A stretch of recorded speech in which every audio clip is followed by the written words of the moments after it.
हम देखते हैं ब्रोली ने आकर गोकू और बाकी सबको बचा लिया होता है। उसने कज़ारू के डीमन वर्ल्ड को तबाह कर दिया था और वो अपने नए फॉर्म में उसके सामने खड़ा होता है। डीमन किंग उसे देखकर थोड़ा हैरान होता है और चौंकते हुए कहता है, तुम जिंदा हो, मुझे यकीन नहीं हो रहा है। और तुमने मेरे डीमन वर्ल्ड को बाहर से तबाह कर दिया है, इसका मतलब तुम थोड़े ताकतवर हो गए हो। पर यह बहुत ही गलत समय है अपनी पावर दिखाने का, क्योंकि अब तुम मरने वाले हो। ये कहने के बाद वो ब्रोली के ऊपर अटैक कर देता है। ब्रोली ये देखकर मुस्कुराता है और डीमन किंग का ज़ारो का अटैक जैसे ही ब्रोली को लगने वाला होता ही है कि वो उस पंच को ब्लॉक कर लेता है।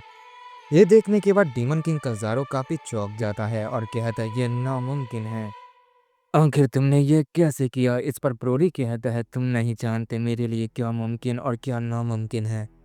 इसे कहने के बाद वो कज़ारो के पेट में एक पावरफुल पंच करता है, जिससे कज़ारो काफ़ी दूर जाकर गिरता है। ब्रोली की पावर को देखकर सब बिल्कुल हैरान होते हैं। कौन कहता है, क्या ये सच में ब्रोली है? गोकू भी कहता, आखिर ब्रोली के अंदर इतनी ज़्यादा ताकत कहाँ से आई?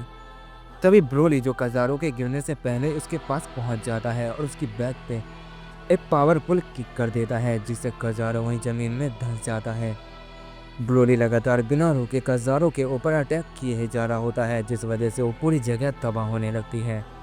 इसके बाद ब्रोली अचानक से अपने मुंह से सबसे पावरफुल अटैक कर देता है, जिससे वहां पर बहुत बड़ा धमाका होता है। ब्रोली के उस अटैक को देखने के बाद ऐसा लग रहा था कि कज़ारो अब लड़ने की हालत में नहीं होगा। गॉन और बाकी सबको भी यही लगता है कि ब्रोली ने उसे हरा दिया। यूहान भी कहता है, क्या उसने कज़ारो को सचमुच हरा तो नहीं दिया?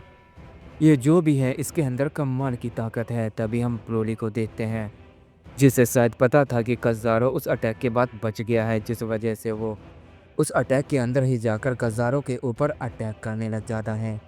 कज़ारो जो इस बार उसके अटैक को ब्लॉक करता है और कहता है, आखिर तुम क्या चीज़ हो? तुम्हारे अटैक ने मुझे काफ़ी कमज़ोर कर दिया है, पर मैं हार नहीं मानूंगा। ये कहने के बाद वो ब्रोली के ऊपर एक पावरफुल डिमोनिक की ब्लास्ट अटैक कर देता है, जिससे वहाँ पर काफ़ी बड़ा धमाका होता है। पर उस अटैक के बाद ब्रोली मुस्कुरा रहा होता है, जैसे कि उसे कुछ हुआ ही ना हो। ये देखने के बाद कज़ारो और भी ज़्यादा चौंक जाता है। तभी ब्रोली उसकी टांग पकड़कर हवा में बहुत दूर फेंक देता है। इसके बाद उसके ऊपर कई सारे की ब्लास्ट अटैक कर देता है। ब्रोली की पावर अचानक से इतनी ज़्यादा बढ़ गई थी कि कज़ारो उसके सामने टिक ही नहीं पा रहा होता है। ऐसा लग रहा था कि ब्रोली अब उसे आसानी से हरा देगा, लेकिन तभी कज़ारो अपनी डिमोनिक पावर को बहुत ज़्यादा रिलीज करता है और फिर से अपनी स्वॉर्ड को समन करता है और वो अपने वेपन से ब्रोली के ऊपर एक बहुत पावरफुल अटैक कर देता है।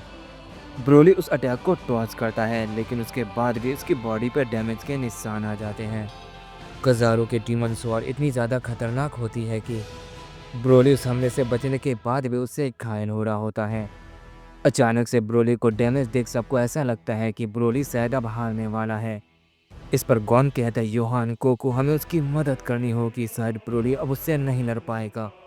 पर तभी अचानक से ब्रोली डीमन किंग का ज़ारो की स्वॉर्ड को पकड़ लेता है और उस पर एक पावरफुल किक करके उसे तोड़ देता है। ये देखने के बाद किंग का ज़ारो काफ़ी ज़्यादा हैरान रह जाता है।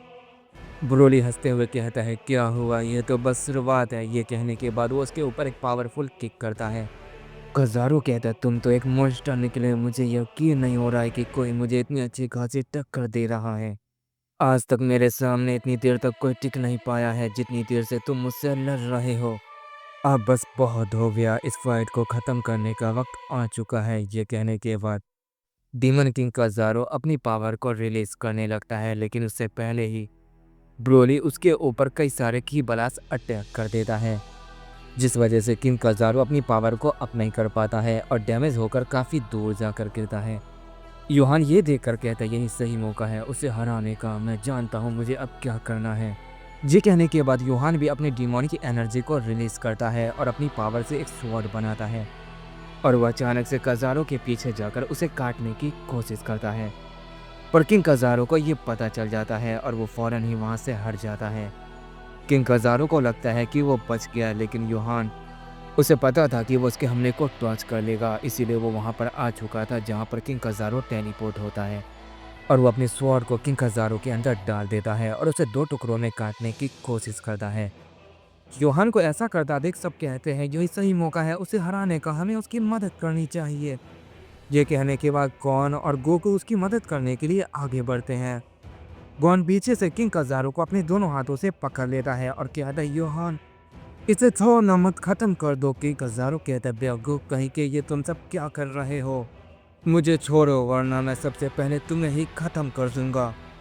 इस पर गोकू उसके फेस पे एक पंच मारता है और कहता, भी बकवास बंद करो। योहान जल्दी से इसके तो टुकड़े कर दो। ब्रोली उन सबको ऐसा करता देख कहता है, ये तुम सब क्या कर रहे हो? वो इतना कमजोर नहीं है कि तुम्हारे ये सब करने से वो मारा जाएगा। तभी हम योहान को देखते हैं जो अपनी डिमोनिक पावर को बहुत ज़्यादा अप करता है और उस वर्ड के अंदर अपनी सारी एनर्जी को डाल देता है और एक ही पल में उस डीमन के तो टुकड़े कर देता है। ये देखकर सब बिल्कुल हैरान हो जाते हैं। कौन जिसने किंग कज़ारू को अपने दोनों हाथों से जकड़ रखा था, उसके हाथों में उसकी आधी बॉडी रह जाती है, आधी बॉडी जमीन पर गिर जाती है। कौन ये देखकर कहता है, क्या ये मारा गया? अगर ऐसा है तो ये कहने के बाद वो उसके ऊपर की बॉडी के पार्ट को हवा में फेंक देता है और अपने की ब्लास्ट अटैक से उसे डिस्ट्रॉय कर देता है और कहता है, चलो ये फाइट खत्म हुई। योहान कहता है, यकीन नहीं होता है कि हम सब ने मिलकर उसे ख़त्म कर दिया। शुरू में तो ये बहुत ही मुश्किल था, लेकिन ब्रोली की मदद से आखिरकार हमने ये कर दिखाया। इस पर गोकू भी कहता, ब्रोली तुमने सचमुच कमाल कर दिया, तुम्हारे अंदर कमाल की ताकत है। अगर तुम सही वक्त पर किंग कज़ारू के डीमन वर्ल्ड को ख़त्म नहीं करते तो हम सब मारे जाते, पर तुम्हारी वजह से हम जिंदा हैं और वेजिटा भी अब बच जाएगा। बस अब एक ही डीमन किंग बच गया है, जल्दी हम उसे भी ख़त्म कर देंगे। चलो यहाँ से चलते हैं। ये कहने के बाद वो जैसे ही वहाँ से जाने लगते हैं, हम किंग कज़ारू के निचले बॉडी पार्ट्स को देखते हैं, जिसके अंदर से अचानक से ही एक नया शरीर या यूँ कहो एक नया डीमन बाहर निकलने लगता है। योहान कहता है, आखिर ये क्या हो रहा है? क्या वो अभी तक जिंदा है? ये कहने के बाद वो जैसे ही उस बॉडी पार्ट्स को डिस्ट्रॉय करने वाला होता ही है कि उसके अंदर से वो शरीर बाहर निकल जाता है और वो योहान के हमले को ब्लॉक कर देता है। और वो योहान से कहता है, अब तुम सबको मेरे हाथों से कोई नहीं बचा सकता है। और तभी हम उस शख्स को देखते हैं जो बहुत ही ज़्यादा खतरनाक लग रहा होता है। वो शख्स कहता है, सारे डीमन किंग अपनी जान को अपने ऊपर वाले हिस्से में छुपाते हैं, लेकिन मैं इसका उल्टा करता हूँ। मैं अपनी लाइफ को अपने निचले हिस्से में छुपा कर रखता हूँ, यानी अपनी टांगों में, और यही मेरा असली रूप है। तुम्हें लगा था मैं मारा गया, लेकिन नहीं, मैं अपनी असली ट्रू फॉर्म में आ गया हूँ और अब तुम सबको मेरे हाथों से कोई नहीं बचा सकता है। तुम सब 7वें डीमन तक कभी नहीं पहुँच पाओगे, यहाँ से कोई भी कहीं नहीं जा पाएगा। ये कहने के बाद वो फिर से योहान के पेट में एक पावरफुल पंच करता है और वो पंच पहले की तरह उसके शरीर के आर पार हो जाता है। योहान फौरन ही अपनी बेस फॉर्म में आकर वहीं पर बेहोश हो जाता है, पर किंग कज़ारू उसे उठाता है और उसकी गर्दन पकड़ के कहता है, अब मैं तुम में से किसी को नहीं छोड़ूंगा, मैं एक एक करके सबको मार दूंगा। ये कहने के बाद वो योहान की बॉडी को जैसे 2 टुकड़ों में फाड़ने वाला होता ही है कि गोकू उसे बचाने के लिए आगे बढ़ता है। ब्रोली कहता है, रुक जाओ, ये खतरनाक हो सकता है। लेकिन गोकू ब्रोली की बात नहीं मानता है और वो सीधा किंग कज़ारू के ऊपर अटैक कर देता है। और वो जैसे कज़ारू के ऊपर अपना अटैक करने वाला होता है कि कज़ारू अपने हाथ से उसकी भी गर्दन को कर देता है और वो कहता है, तुम दोनों बाप बेटे अब एक साथ मेरे हाथों से मरोगे। ये कहने के बाद वो जैसे उन दोनों को मारने वाला होता है कि हम देखते हैं पीछे से वेजिटा उसके ऊपर अपना फाइनल फ्लैश अटैक कर देता है, जिससे वहाँ पर काफ़ी बड़ा धमाका होता है और योहान गोकू भी काफ़ी दूर जाकर गिरते हैं। वेजिटा जो काफ़ी गुस्से में था वो हाँफते हुए कहता है, जब तक मैं जिंदा हूँ कोई भी नहीं मरने वाला है, मरोगे तो सिर्फ तुम, वो भी मेरे हाथों।